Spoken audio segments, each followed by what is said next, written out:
Hi everyone, today we will talk about how to fix WhatsApp PDF not opening.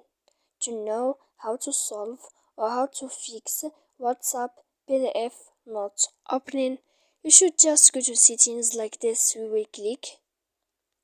After that, in this page, you will go to apps, default apps, app settings.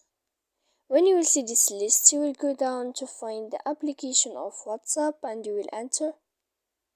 After that, in this page, you will go to force stop. When you will end this, you will enter to storage. After that, in this page, you will click clear cache, and then you will go to click clear data. And after all that, you can update your application. So please don't forget to support us by like and subscribe. See you next time.